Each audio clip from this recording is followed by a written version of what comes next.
Narcs Hate They Love Me, y'all. Narcs Hate They Love Me, NHTLM on YouTube. Alright. Narcs Hate They Love Me at gmail.com. The email will be in the video description. Also, I'm Narcs Hate They Love Me on TikTok. I'm finna bring this video. This is the entitlement and magical thinking behind narcissism. Alright. What it does with empathic individuals. I'm not saying empaths. I'm saying empathic individuals. What it does, it puts you in a place to where you're between a rock and a hard place. All right, in this video here, I'm going to illustrate how this goes. All right, so y'all just walk with me, just listen to my voice. I recorded this video last night, so I don't have a visual for it. It was nighttime, right? So let's just get into it one time.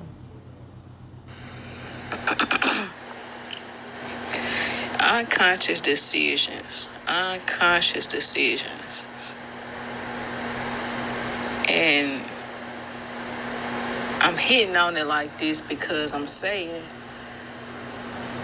when you're in a relationship with anybody, and sometimes when you're around people, they feel like just because they made the best decision for themselves, this is the decision to where you're obligated. Obligation means you're doing something that you really don't want to do. So you're obligated. So not that you don't want to do it, it's just you haven't agreed to do it. So you're obligated. Right, you're obligated, meaning you're not all in.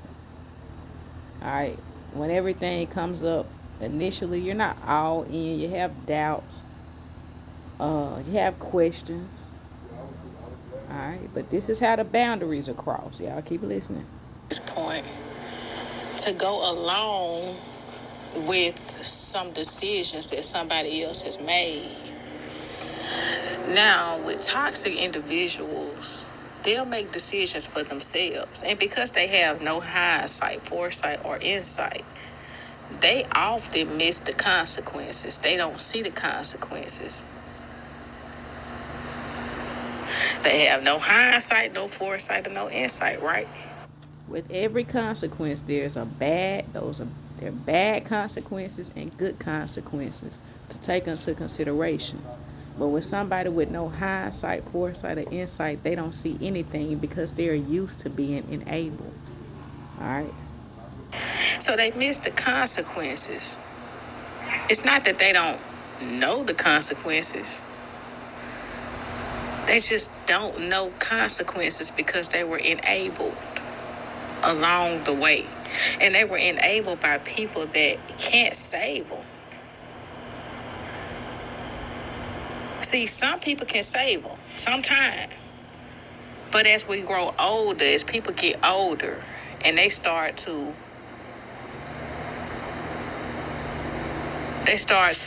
have more responsibilities in life, in their life, their personal life. They can't take on the responsibilities of everybody else. So this video here is when toxicity tries to subject you to decisions that they made on the back end, and they expect you to step up when they fall, because they've never thought about the consequences, so they're gonna fall. And they try to subject you to get there and handle that shit for them. Get there and to make things all better. They try to get there and make it seem like you owe them something when you don't owe them anything, because they stepped out on a limb. It wasn't a limb of faith. If it was a limb of faith, then they wouldn't expect you to take on those responsibilities. But because it wasn't on the limb of faith, more so impulse. All right. Now they just expect you to be there, show up, stay there. Listen, guys, listen. People are gonna do what they gonna do, what they see best fits them. Them. Benefits them. Them. Don't feel guilty when things don't work out for them because they never included you in the plan in the first place. They never told you what was up in the first place. They never knew what was up. They just had this narrow view.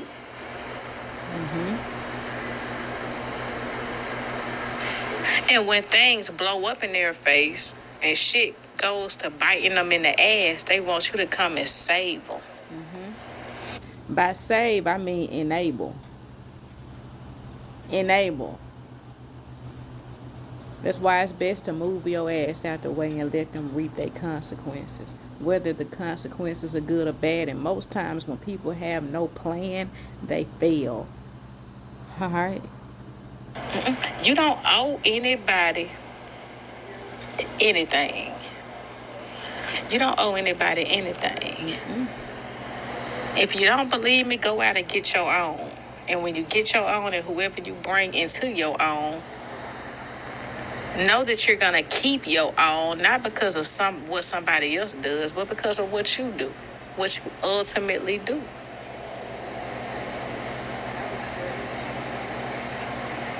I'll give you an example. Let's walk. I'll give you an example. I'm NarcsHate. I'll give you an example. Let's walk. If Q, I'll just say Q. Let's name the guy Q. Q goes out and say, look, I've outgrown my apartment. Now I want a house. And Q doesn't come to me. Me and Q are together. He doesn't come to me and say, look, I've outgrown my apartment and I want a house. And even if Q did come to me and I say, look, I'm not in a place to where I can support you. Just wait. Have a little bit of patience. Wait. Maybe then we can move forward together and get a house. But Q takes it upon himself to go out and get a house. Now the bills are coming. You got the appraisal. You got the loans and things from the bank. So now Q got to pay everything back. And Q got Netflix. He got Hulu. He got all these different cable services. He can go without cable, but he didn't want to. He want to have everything hooked up. He even got a dog. Yeah, Q even has a dog. Spoiled no motherfucker. Groceries in the refrigerator, but he has a dog. Extreme. One extreme. So, Q is on one extreme. Q makes no sacrifices. This is how this goes. Entitlement. Here you go. I say Q. Let me help you on the back end. The best way I can. Now, I can't do the most, but I can do what I can do without putting myself in jeopardy, without ruining myself and destroying myself. I'll put X amount of dollars on the mortgage. And Q says, well, that's not enough. And Q says, I told you I was going to get a house. Q told you this, but you told Q. You said, look, I'm not in a position. You told him initially. Now he has all of these bills and things coming his way. Now he expects you to pick up his slack. And you told him initially that you weren't in that position. Now you feel obligated and somewhat guilty. And now Q feels entitled. Y'all see how this goes? Yeah, I see. So Q says, since you can't afford to pay me and hold up your end of my bargain, not our bargain. This is not something we agreed to because I went out and bought the house, whether you agreed or not. You don't have enough to dish out to me. You don't have enough to dish out to me. See, enough is never enough with these people. Let's keep going.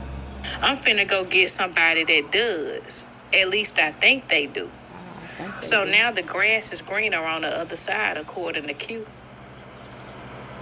But then Q goes on to realize that the grass ain't greener on the other side. And in the meantime, you've been stacking up money. Yeah, you've been stacking Yeah, up you've been money. stacking it up, living good. You've been bobbing and weaving and maneuvering and putting everything together, and life been going great for you. But Q, life ain't been going too good for Q. Because Q was trying to replace you.